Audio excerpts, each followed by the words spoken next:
You've been told all your life that Christianity teaches you to turn the other cheek.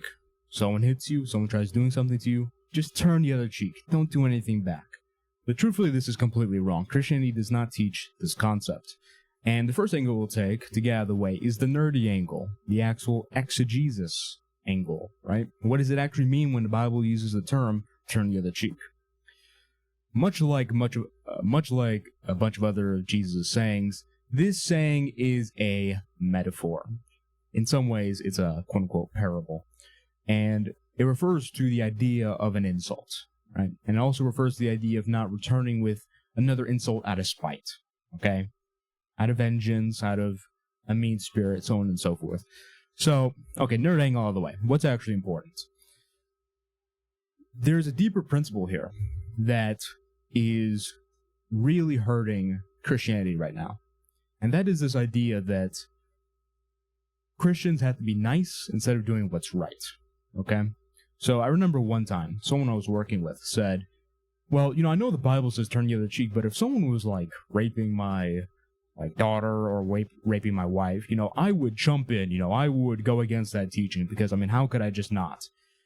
And I kind of just sat there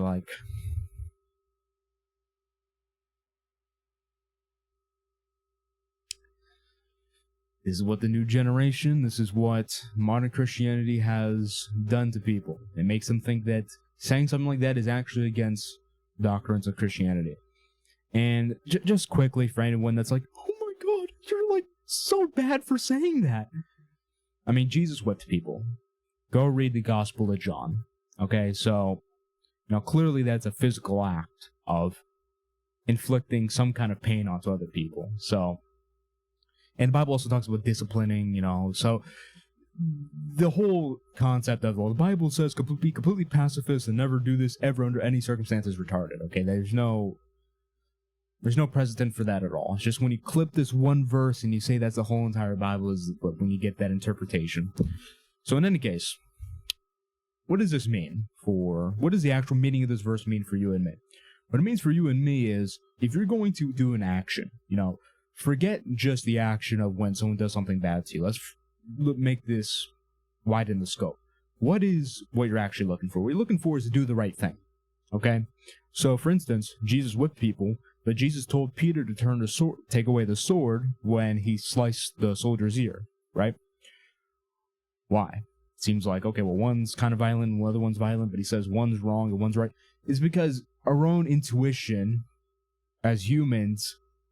Real quick, I want to make a segment talking about my Discord, which is completely free, and I'm talking about it because, honestly, in these YouTube videos, I can't go fully in depth on the more advanced information, and there's some things I can't talk about on YouTube, so that's why I have the Discord. You can access me there for free. It's not too crazy yet, so if you ask me a question in there, I'll be able to answer, and I have a channel where I specifically send more advanced and useful information every single day. Right now I'm doing 2 to 3 posts a day. In any case, let's get back to the video. Join the Discord in the description. Gives us the answer that's so obvious. Sometimes there's such thing as self-defense, and sometimes when using force is wrong. So, for instance, why did Jesus not fight back? Why did Jesus turn the other cheek in these instances where he was getting beat? It's because it was the right thing to do. He has a prophecy to fulfill. He has a humanity to save. That's the whole point. The prophecy was that God will come down and save humanity. That's prophesied in Genesis when he talks about the heel striking the serpent. That's talked about in Isaiah about the suffering servant. That's the point of Jesus coming, right? So if Jesus were to prohibit that by using his power to, smite them all, for example, that would be an incorrect usage of power because it's not the right thing to do. The right thing to do is to allow this to happen to himself. So in your case, is it the right thing to do to prevent someone from hurting another individual? It is the right thing to do. Is it the right thing to do to punch someone because you're a bit angry at them? No. That seems very obvious, but that is the principle. That is the principle that Christianity teaches. All right? So, and also when it talks about, those who live by the sword will die by the sword, yeah, you aren't supposed to live by violence. I want to say this in good taste. I was never that huge of a fan of Charlie Kirk. I thought he was a nice guy. trying to do a good thing, pro-life debates.